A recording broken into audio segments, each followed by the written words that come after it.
जिवंत देव, जो पवित्र प्रभू येशू ख्रिस्ताच्या नावाला धन्यवाद देऊ. प्रियांनो, सकाळच्या प्रार्थनेमध्ये आपल्या सर्वांचं स्वागत आहे. परमेश्वर देव तुम्हाला ह्या नवीन दिवसामध्ये आशीर्वादित करो आणि आपण सुरुवातीची प्रार्थना करूया. हालेलुया. स्तुती स्तुती स्तुती स्तुती. धन्यवाद येशू देव बापा. पुन्हा एकदा आम्ही तुझ्या पवित्र चरणाजवळ येत आहोत. प्रिय प्रभूजी, तू आम्हाला आजचा हा नवीन दिवस तू दाखवला, त्याबद्दल मी तुझ्या पवित्र नावाला धन्यवाद देत आहे. प्रिय प्रभूजी, आमच्या सर्व पापांच्या प्रदांची तू आम्हाला क्षमा कर. सर्व वाईट गोष्टीपासून प्रिय प्रभूजी आम्हाला तू दूर ठेव. हे दे बापा, आम्ही आमचं जीवन पवित्र आणि शुद्धपणे जगावं, यासाठी प्रभू तू आम्हाला सहाय्य कर. आमच्या जीवनातील सर्व निंदा, आमच्या जीवनातील सर्व घाणेरडे पाप प्रिय प्रभू या सकाळच्या समयी तू काढून टाक. आम्हाला शुद्ध कर, आम्हाला तू पवित्र कर. तुला न आवडणाऱ्या सर्व गोष्टींपासून प्रिय प्रभू तू आम्हाला दूर ठेव. तुझ्या पावित्र्यात, तुझ्या वचनात आणि तुझ्या संगती आम्हाला वाढण्यासाठी तू आम्हाला सहाय्य आणि मार्गदर्शन कर. ऐकणाऱ्या प्रत्येक भावाला, ऐकणाऱ्या प्रत्येक बहिणीला, ऐकणाऱ्या प्रत्येक लहान लेकरापासून तर थेट वडीलधाऱ्या व्यक्तीपर्यंत प्रिय प्रभू प्रत्येकाला तू स्पर्श कर. प्रत्येकाच्या जीवनातील सर्व प्रॉब्लेम तुझ्या पवित्र सामर्थ्याने तू काढून टाक. हो प्रभू येशू, या सकाळच्या समय तू माझा आणि सर्व ऐकणाऱ्या सर्व लोकांचा तू ताबा तू घे. प्रभू, तुझी पवित्र सामर्थ्याने तू आम्हाला भर. सर्व शरीरातील सर्व अशक्तपणा तुझ्या पवित्र सामर्थ्याने तू काढून टाक. सर्व आजार, सर्व दुःखनाईत नासूर येशूच्या नावामध्ये शापित करत आहे. हो प्रभू येशू, सर्व दुरात्म्यांनी लावलेल्या पीडा, सर्व प्रकारचा अविश्वास नासूर येशूच्या नावामध्ये काढून टाकत आहे. हो हालेलुया. स्तुती, धन्यवाद येशू देव बापा. प्रभू, आजची भक्ती तुझ्या पवित्र सामर्थ्याने तू आशीर्वादित कर. प्रभू, येणारं वचन तू आमच्या प्रत्येकासाठी तू आशीर्वादित कर आणि तुझ्या नावाचं गौरव दे. ही प्रार्थना येशूच्या नावाने मागतो म्हणून दे. आमेन. प्रियांनो, सकाळच्या प्रार्थनेमध्ये पुन्हा एकदा आपल्या सर्वांचं स्वागत आहे. दिवस वाईट आहे, परंतु प्रियांनो, ह्या दिवसांमध्ये आपण प्रभू येशूच्या चरणाजवळ जास्तीत जास्त राहूया, कारण प्रभू येशू ख्रिस्ताचं येणं जवळ येऊन ठेपलेलं आहे आणि त्यासाठी आपल्या जीवनाची आपण तयारी केली पाहिजे. आज आपण आजच्या मननासाठी आपण काढणार आहोत शास्त्रवाक 1 शमूएल याचा 17वा अध्याय. दावीद गल्ल्याताचा वध करतो. प्रियांनो, इस्रायलावरती जेव्हा शौल राजा झाला त्यावेळेस मिसर जे काय आहे पलिष्टी लोकांनी इस्रायलावरती स्वारी केलेली आम्हाला दिसत आहे. आणि मग पहा, ह्या ठिकाणी आम्हाला 17 आणि 4 सांगतं, तेव्हा गथेतला गल्ल्यात नामक एक महावीर पलिष्ठ्यांच्या छावणीतून बाहेर आला. त्याची उंची 6 हात 1 वीत होती. त्याच्या डोक्याला एक पितळी टोप होता व त्याने खवल्यासारख्या पट्ट्यांचे कवच अंगात घातले होते. त्या कवचाचे वजन 5000 पितळी शकेल होते. त्याने पायात पितळी मोजे चढवले व त्याच्या खांद्याच्या दरम्यान एक पितळीची बरछी होती व त्याच्या भाल्याचा दांडा साळ्याच्या तुरीसारखा होता. त्याच्या भाल्याचे पाते 600 लोखंडी शकेल होते. त्याची ढाल वाहणारा त्याच्या पुढे चालला होता. तो उभा राहून इस्रायल सैन्यास मोठ्याने हाक मारून म्हणाला, तुम्ही येथे येऊन युद्धासाठी सैन्य रचना केली आहे. मी पलिष्ठी नव्हे काय, आणि तुम्ही शाऊलाचे नोकर ना. आणि मग पहा, याने मशी लढून मला ठार मारले तर आम्ही तुमचे दासू, पण माझी त्याचवर सरशी झाली तर मी त्यास मारले तर तुम्ही आमचे दास होऊन आमची सेवा करावी. तो पलिष्ठी म्हणाला, इस्रायलाच्या सर्व सैन्यास मी कसपटासमान लिखित आहे. कोणाही पुरुषास मजपुढे येऊ द्या, म्हणजे आम्ही दोघे युद्ध करू. शौल व सर्व इस्रायल यांनी पलिष्ठ्यांचे शब्द ऐकले तेव्हा त्यांचे धैर्य कचले आणि ते फार भयभीत झाले. पहा, ह्या इस्रायल लोकांच्या पुढे हा एक मोठा गंभीर प्रश्न. आता शौल हा राजा हा देखील देवाने निवडलेला होता, परंतु देवाचं सामर्थ्य त्याच्यापासून निघून गेलेलं आहे. देवाने जेव्हा शौलाला सोडलं त्यावेळेस त्याला काय करावं हे त्याला सुचत नव्हतं. आणि पहा, आपण जेव्हा जगाच्या परिस्थितीमध्ये घडून जातो त्यावेळेस आम्हाला समजत नाही त्या परिस्थितीमध्ये आम्ही काय करावं काय नाही. परंतु जे लोक प्रभू येशू ख्रिस्ताच्या चरणाजवळ प्रभू येशूशी जडून राहतात, देवाशी जडून राहतात, त्यांना परमेश्वर संकटाच्या काळामध्ये सहाय्य करतो, मार्गदर्शन करतो. त्यांच्या सर्व परिस्थितीमध्ये संरक्षण करणारा परमेश्वर देव त्यांच्या संगती असतो. पहा, ह्या ठिकाणी हा जो व्यक्ती आहे गल्ल्यात, हा इस्रायल लोकांना तुच्छ लेखत होता आणि परमेश्वराला त्याने तुच्छ लेखलेलं आम्हाला ह्या ठिकाणी दिसत आहे. आणि मग पहा पुढे आम्हाला दिसतंय की वचन 24 मध्ये की त्या पुरुषास पाहता सर्व इस्रायल लोक अत्यंत भयभीत होऊन त्याच्या पुढे पळून गेलेले आम्हाला दिसत आहे. आणि मग पहा, हा जो व्यक्ती आहे, हा व्यक्ती वारंवार त्या ठिकाणी इस्रायल लोकांना आव्हान करत असताना आम्हाला दिसत आहे. त्याने जिवंत देवाला देखील त्या ठिकाणी तुच्छ मानलेलं आहे. आता ह्या ठिकाणी हे जे इस्रायल लोक होते, या इस्रायल लोक ह्या ठिकाणी एक गोष्ट विसरलेली आम्हाला दिसत आहे. ज्या परमेश्वराने मिस्र देशातून त्यांना महत्कृत्य करून बाहेर काढलं, 40 वर्ष ते रानामध्ये फिरले, ज्या देवाने त्यांचा सांभाळ केला, ज्या देवाने शत्रू राष्ट्रावरती विजय दिला, त्या देवाला त्या ठिकाणी ते विसरलेले आम्हाला दिसत आहे. त्या देवावरचा भरोसा त्या ठिकाणी त्यांनी हरवलेला आम्हाला दिसत आहे. आणि म्हणून पहा, आजच्या परिस्थितीमध्ये देखील आजच्या मंडळांमध्ये हीच परिस्थिती आम्हाला दिसत आहे. कुणी उठसुटतंय आणि आमच्या जिवंत देवाला तुच्छ लेखत आहे. परंतु जे आमच्या देवामध्ये जे सामर्थ्य आहे ते पृथ्वीवरच्या कोणत्याही देवामध्ये नाही आहे. कारण ज्या देवाने आकाश आणि पृथ्वी निर्माण केलेली आहे, ज्या देवाने तुमच्या आणि माझ्या जीवनामध्ये जीवनाचा श्वास टाकलेला आहे, ज्या देवाने तुमच्या आणि माझ्यासाठी त्याचा एकुलता एक पुत्र दिला प्रभू येशू ख्रिस्त, यासाठी की तुम्हाला आणि मला आरोग्य मिळावं, यासाठी की तुम्हाला आणि मला जीवन मिळावं, यासाठी की आम्हाला मृत्यूच्या बंधनातून मुक्त करावं, यासाठी की आम्हाला सार्वकालिक जीवन मिळावं, म्हणून त्याचा एकुलता एक पुत्र आमच्यासाठी दिलेला आहे. प्रियांनो, त्या देवाला आम्ही विसरून जातो. त्या देवाची आज अवहेलना ह्या राष्ट्रांमध्ये होत आहे. परंतु प्रियांनो, आम्हाला त्या जिवंत देवाचं सामर्थ्य आम्हाला दाखवून द्यायचं आहे. आम्हाला त्या जिवंत देवाला आम्ही शरण गेलं पाहिजे. त्या जिवंत देवाच्या पुढे आम्ही जाऊन प्रार्थना आणि उपवास करून आम्ही ह्या सर्व प्रॉब्लेम त्या ठिकाणी सॉल्व्ह केले पाहिजे. हो प्रियांनो, आज या सकाळच्या समय पहा, या इस्रायल लोकांची परिस्थिती आहे, तशीच परिस्थिती आजच्या मंडळांची देखील आहे. परमेश्वर देव तुमच्या जवळ असताना देखील तुम्ही इकडं तिकडं तुम्ही पाहताय, तुम्ही भयभीत होतात. संकट आले त्यावेळेस भयभीत होतात, तुम्ही पळून जातात देवाच्या पुढून आणि म्हणतात की देवाने माझ्यासाठी काय केलेलं आहे. प्रियांनो, देवाने तुमच्यासाठी एवढं काय केलेलं आहे त्याची यादी पुरणार नाही सांगायला. प्रियांनो, जन्मापासून तर मरेपर्यंत परमेश्वर देव तुम्हाला मला सोडत नाही. आम्हाला लागणाऱ्या सर्व गोष्टी त्याच्या पवित्र भांडारातून तो आम्हाला देतो, तो आम्हाला मदत करतो, आमचं संरक्षण करतो, आमच्या सर्व पिढीला तो आशीर्वादित करतो. असं हे आमचं देवाचं व्यक्तिमत्व आहे. पहा, ह्या ठिकाणी इस्रायल लोक घाबरलेले आम्हाला दिसत आहे. त्यांना काय करावं हे कळलं ना. तो व्यक्ती येऊन, गल्ल्यात नामक व्यक्ती येऊन, तो वारंवार त्या लोकांना त्या ठिकाणी तुच्छ समजत आहे, त्यांच्या देवाला तुच्छ समजत आहे, पवित्र देवाला तो तुच्छ समजत आहे. आणि हे अतिशय भित्रे आणि भेकारडे लोक आम्हाला ह्या ठिकाणी दिसत आहे. इस्रायली लोकांचा स्वभाव आम्हाला दिसत आहे.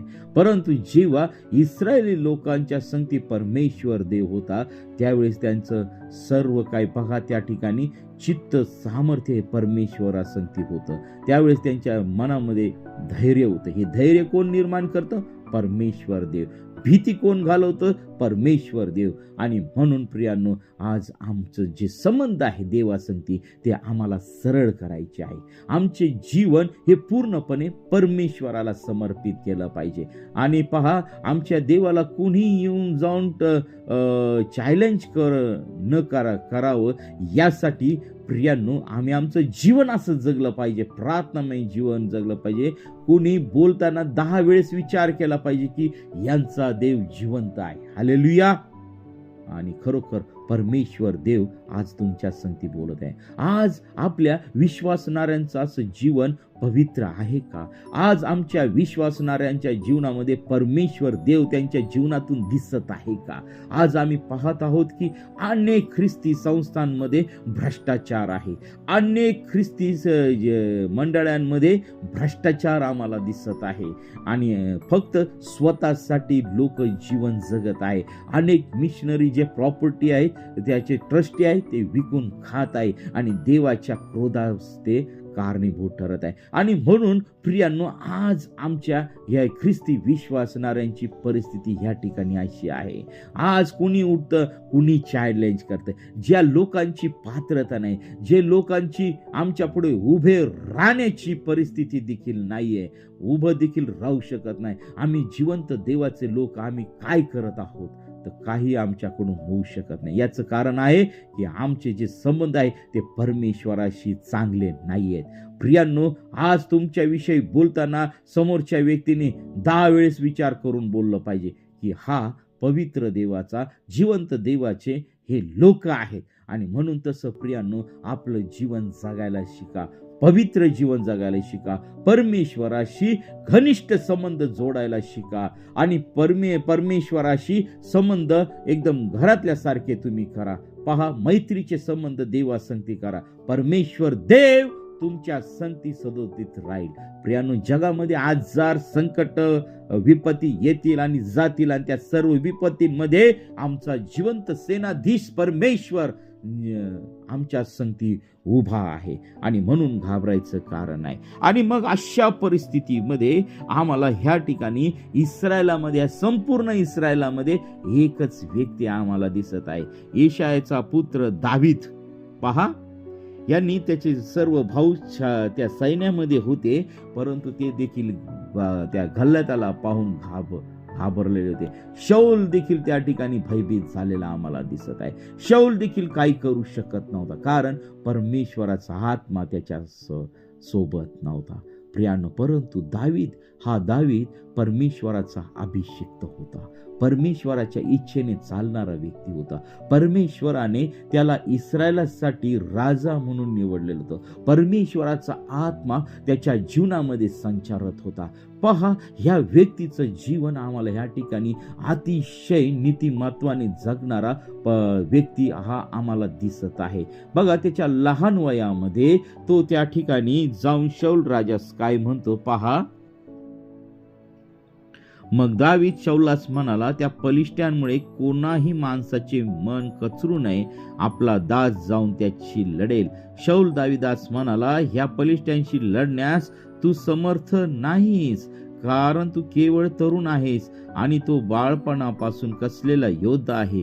दावीद शौलास म्हणाला, आपला दास आपल्या बापाची शेरडे मेंढर रागीत असता एकदा सिंह, एकदा अस्वल येऊन कळपातील एक कोकरू घेऊन गेले, तेव्हा मी त्यांच्या पाठीस लागून त्यास मारले आणि कोकरास त्यांच्या जबड्यातून सोडवले. मजवर त्याने झडप घातली, तेव्हा मी त्याची दाढी धरून त्याला हाणून ठार केले आणि आपल्या दासाने त्या सिंहास व अस्वलास मारून टाकले. या असून ती पलिष्ठ्या ह्या दोहोपैकी एकसारखा ठरेल, कारण त्याने जिवंत देवाच्या सेनास तुच्छ लेखिले आहे. आणि दावीद आणखी म्हणाला, ज्या परमेश्वराने मला सिंहाच्या व अस्वलाच्या पंजातून सोडवले, तोच मला ह्या पलिष्ठ्यांच्या हातून सोडील. तेव्हा शौल दावीदास म्हणाला, जा, परमेश्वर तुझ्या बरोबर असो. पहा, परमेश्वर देव जेव्हा आपल्या संगती असतो त्यावेळेस पहा, परमेश्वर देव ह्या दावीदास संगती होता. त्याला जेव्हा ही गोष्ट ऐकली की तो गल्ल्यात येऊन ह्या इस्रायली लोकांना तुच्छ लेखत आहे, जिवंत देवाला तुच्छ लेखत आहे, त्यावेळेस तो शांत बसला नाही. तो त्या ठिकाणी राजाकडे गेला आणि राजाला त्याने सांगितलं की मी जाऊन त्या गल्ल्यात संगती लढेल.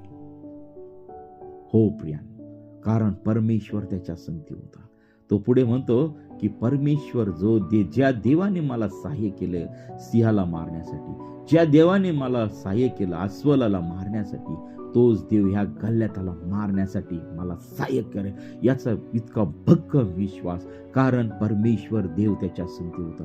प्रियांनो, दावीदासारखा विश्वास आमच्या जीवनामध्ये पाहिजे. घ्यायची, कारण तो एक शब्द त्या ठिकाणी म्हणतो की परमेश्वराच्या सेनास त्याने तुच्छ लेखलेले आहे. होय प्रियांनो, आज आम्ही परमेश्वराचे लोक आहोत, आम्ही देवाचे लोक आहे. कोणी पण येऊन आमच्यावरती बोट उठू नये, कारण ह्या लोकांना दाखवून द्यायचंय आम्हाला की आम्ही जिवंत देवाचे लोक आहोत. तर ते बोलताना 10 वेळेस त्यांनी विचार केला पाहिजे, कारण परमेश्वर तुमच्या आणि माझ्या बाजूनी लढणारा परमेश्वर आहे. आणि खरोखर प्रियांनो, आमचं हे युद्ध आहे ते हाडामासा बरोबर नाही, तर प्रियांनो, आमचं जे युद्ध आहे ते दुष्टाबरोबर, त्या सैतानाबरोबर आहे. आणि खरोखर प्रियांनो, अशुद्ध शक्तींबरोबर आहे. आणि म्हणून या आध्यात्मिक लढ्यामध्ये परमेश्वर देव आम्हाला केव्हा सहाय्य करेल, ज्यावेळेस परमेश्वराचा अभिषेक तुमच्यावर आणि माझ्यावर असेल, आमचं जीवन पवित्र आणि शुद्ध असेल, जेव्हा परमेश्वराचे संबंध तुमच्या आणि माझ्या बरोबर चांगले असतील, त्याच वेळेस परमेश्वर देव तुम्हाला मला सहाय्य करणार आहे. प्रियांनो, ह्या सकाळच्या समय आम्ही एक विचार करूया. पहा, हा तरुण दावीद लहान असताना त्या ठिकाणी लढावयास तयार झालेला आहे. आणि मग पुढे पहा, दावीद म्हणाला की जा आणि तू माझं शस्त्र घे, माझं चिलखत घाल, परंतु त्याला ते काही जमलं नाही. आणि मग त्याने आपली काठी हाती घेतली आणि ओहळातून 5 गुळगुळीत गोटे घेऊन त्याने आपल्या थैलीत म्हणजे धनगरी बटव्यात ठेवले आणि आपली गोफण हाती घेऊन त्याने त्या बलिष्ठाकडे गेला. आणि पहा, पुढे तो आलेला आहे. आणि मग पहा, गल्ल्यात आणि त्याला पाहिलं. मग बलिष्ठांनी दाविदास निहाळून पाहिले, तेव्हा तो त्यास तुच्छ वाटला, कारण तो केवळ अल्पवयी असून तांबूस रंगाचा व सुकुमार होता. पहा, दिसण्यावरती ते लोक गेलेले आहे, परंतु ते लोक विसरले की परमेश्वर देव दाविदाच्या संगती आहे. आणि मग पहा,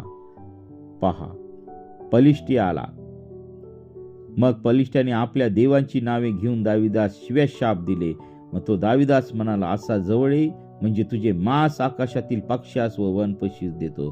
तेव्हा दावीद त्या बलिष्ठास म्हणाला, तू तरवार, भाला व बर्ची घेऊन मजवर चढून आला आहेस, पण इस्रायली सैन्यांच्या देवाला तू तुच्छ लेखिले आहे. त्या सेनाधीश परमेश्वराच्या नामाने मी तुझ्याकडे आलोय. आज परमेश्वर तुला माझ्या हाती देईल. मी तुझा वध करील व तुझे शिर धडापासून वेगळे करील. मी आज बलिष्ठी सैनिकांचे प्रेते आकाशातील पक्षास व वनपशूस देईल. तेव्हा इस्रायलामध्ये देव आहे असे अखिल पृथ्वीस विदित करेल. आणि या सगळ्या समुदायास कळून येईल की परमेश्वर तरवारीने व भाल्याने विजय होतो असे नाही, कारण हे युद्ध परमेश्वराचे आहे. हो, हालेलुया. प्रियांनो, या ठिकाणी जे दाविदाने त्या गल्ल्याताशी जे बोललेलं शब्द आहे ते पहा, खूप अतिशय मनाला भावुक करून टाकणार आहे, मनाला लागणारे असे शब्द आहे. आणि पहा, ते आपल्याला सामर्थ्य पुरवणारे शब्द आहे. आणि पहा, या ठिकाणी तो म्हणतो की कारण हे युद्ध माझे नाही तर परमेश्वराचे आहे, तो तुम्हास आमच्या हाती येईल. आणि मग पहा, पुढे दाविदाने आपल्या बटवात एक हात घालून एक गोटा घेऊन गोफणीत घातला आणि ती गरगर फिरून बलिष्ठाच्या मस्तकावर असा मारला की तो त्याच्या कपाळात घुसून तो जमिनीवर पालथा पडला. अशा प्रकारे दाविदाने गोपन गुंड घेऊन त्या बलिष्ठावर सरशी केली, त्याचा वध केला. दाविदाच्या हाती तलवार नव्हती. दाविदाने धावत जाऊन त्या बलिष्ठाच्या छातीवर पाय दिला आणि त्याची तलवार मीने म्यानातून काढली व त्याला ठार करून त्याचे शिर छेदिले व आपला महावीर गत झाला. हे पाहून बलिष्ठी पळून गेले. पहा, परमेश्वराने इस्रायलाची त्या ठिकाणी सुटका केलेली आम्हाला दिसत आहे. इस्रायलाला पुन्हा एकदा त्या दिवशी विजय मिळवून दिलेला आहे.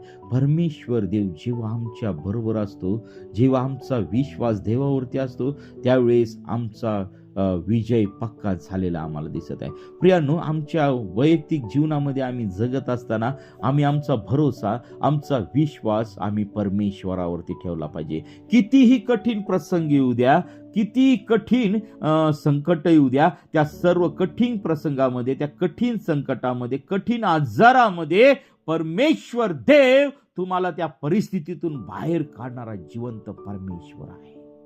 आणि त्या परमेश्वराला आम्ही सोडलं नाही पाहिजे. कधी कधी दुष्ट येऊन तुम्हाला सांगेल, पहा तुम्ही किती प्रार्थना करतात, परंतु देव तुमच्या प्रार्थनेचं उत्तर नाही. प्रियांनो, प्रत्येक गोष्टीला वेळ आणि काळ आहे, मर्यादा आहे. आणि परमेश्वर त्याच्या इच्छेने या सर्व गोष्टी करत असतो. आणि मग पहा, परमेश्वराने या दाविदाला त्या ठिकाणी त्या गल्ल्याथावरती विजय दिलेला आहे. त्या गल्ल्याथाने जिवंत देवाला तुच्छ लेखलं, परंतु एका गोफणीने, एका दगडाने त्याला दाविदाने मारून टाकलेलं आम्हाला दिसत आहे. हे सामर्थ्य केवळ परमेश्वराच्या ठायी आहे. प्रियांनो, तलवारीने ते लढले नाही, कशाने लढले नाही, परंतु प्रियांनो, परमेश्वराचं जेव्हा युद्ध होतं, परमेश्वर त्यावेळेस सहभागी होतो, प्रियांनो, त्या ठिकाणी आम्हाला विजय आहे. म्हणून आपल्या जीवनामध्ये जगत असताना आम्ही पूर्णपणे परमेश्वरावरती अवलंबून राहायला पाहिजे. संकटामध्ये खचू नका, आजारपणामध्ये खचून जाऊ नका, परिस्थिती वाईट आहे खचून जाऊ नका. गुडघे टेका, प्रार्थना करा आणि आपलं जीवन परमेश्वराला समर्पित करा. परमेश्वर देव तुम्हाला आणि तुमच्या परिवाराला आशीर्वादित केल्याशिवाय राहू शकत नाही. तर चला आपण प्रार्थना करूया. हालेलुया, स्तुती, धन्यवाद येशू बापा. पुन्हा एकदा आम्ही प्रार्थना करत आहोत की प्रिय प्रभूजी, आमच्या सर्व ऐकणाऱ्या प्रत्येक बांधवाला तुझ्या पवित्र सामर्थ्याने तू आशीर्वादित कर. प्रिय प्रभू येशू, आमचा विश्वास तू मजबूत कर. प्रिय प्रभू येशू, आज तुझ्या लोकांवरती कुणी येऊन बोट उठवतात प्रभू, ह्या सर्व परिस्थितीला तोंड देण्यासाठी प्रभू तू आम्हाला सहाय्य कर. आमच्या जीवनामध्ये प्रिय प्रभू येशू तुझ्या पवित्र सामर्थ्याने प्रिय प्रभू येशू आम्हा प्रत्येकाला तू भर आणि तुझ्या नावाचं गौरव दे. प्रभू, आमचं जीवन शुद्ध आणि पवित्र आणि प्रिय प्रभू येशू तुझा प्रकाश आमच्या जीवनामधून वाहू दे. प्रभू, तुझं वस्ती आमच्या हृदयामध्ये असू दे, तुझी वस्ती आमच्या देशामध्ये असू दे, सर्व राष्ट्रांमध्ये असू दे. आणि विशेष करून प्रिय प्रभू येशू तू आमच्या संगती आहेस, त्याबद्दल मी तुझ्या पवित्र नावाला धन्यवाद देते. या सर्व कठीण प्रसंगामध्ये तू आम्हाला जगायला तू शक्ती देतोस. प्रिय प्रभू येशू, आज आम्ही प्रार्थना करत आहोत, जे आजारी आहे, दुःखी आहे, कष्टी आहे, संकटात आहे, अशा प्रत्येक व्यक्तीला तू स्पर्श कर, त्यांचं जीवन तू बदलून टाक. प्रिय प्रभू येशू, प्रत्येक परिवाराला तू आशीर्वादित कर. त्यांच्या जीवनातील सर्व शाप, सर्व पीडा, सर्व आजार, सर्व क्लेश नासूर येशूच्या नावामध्ये काढून टाकत आहे. त्यांचं दुःख आनंदामध्ये परिवर्तित कर. प्रिय प्रभूशी, त्यांचे संकट प्रिय प्रभूशी सुखामध्ये तू परिवर्तित कर. प्रभू, त्या संकटातून त्यांना बाहेर तू काढ. सर्व अंधकाराच्या शक्तीतून त्यांना तू बाहेर काढ. सर्व आजाराच्या बंधनातून त्यांना मुक्त कर. आणि प्रिय प्रभूशी, सर्व अशुद्ध शक्तींपासून त्यांना मुक्त कर. आणि प्रिय प्रभूशी, त्या प्रत्येक व्यक्तीचा ताबा तू घे. ऐकणाऱ्या प्रत्येक व्यक्तीच्या जीवनामध्ये तू कार्य कर. सर्व अशांती, सर्व निराशा करणारा दुरात्मा नासूर येशूच्या नावामध्ये काढून टाकत आहे. या सकाळच्या समय आम्ही आमचं जीवन तुला समर्पित करीत आहोत. आमच्या जीवनातील सर्व जुना स्वभाव नासूर येशूच्या नावामध्ये काढून टाकत आहे. होय प्रिय प्रभू येशू, ही सकाळची वेळ तू आमच्या प्रत्येकासाठी तू आशीर्वादाची कर. जे बंद पडलेले अवयव आहे ते नासूर येशूच्या नावामध्ये प्रिय प्रभू येशू तू नवीन करून टाक. आणि प्रभू, तू प्रत्येकाला नवीन अवयव देत आहे, अवयव बदलत आहे आणि प्रत्येकाचं जीवन बदलत आहे. प्रभू, हृदय बदलल्यात जात आहे, जीवन बदलल्यात जात आहे, कुटुंब बदलल्यात जात आहे, राष्ट्र बदलल्यात जात आहे. आणि प्रभू, तू आमच्या प्रत्येकास संगती राहा. सर्व अंधकाराची सत्ता निघून जात आहे. प्रभू, तुझी पवित्रतेची सत्ता आमच्या जीवनामध्ये, आमच्या कुटुंबामध्ये तू प्रस्थापित करत आहे. त्याबद्दल मी तुझ्या पवित्र नावाला धन्यवाद देते. ही प्रार्थना येशूच्या नावाने मागतो म्हणून ऐक. आमेन. प्रियांनो, आपल्याला जर प्रार्थनेची गरज आहे, आपल्या जीवनामध्ये काही साक्षी असतील तर प्रियांनो त्या तुम्ही कमेंट बॉक्समध्ये टाकत जा. तसंच आमचा नंबर आहे प्रार्थनेसाठी 9730301668. या नंबरवरती तुमची साक्ष टाकत जा.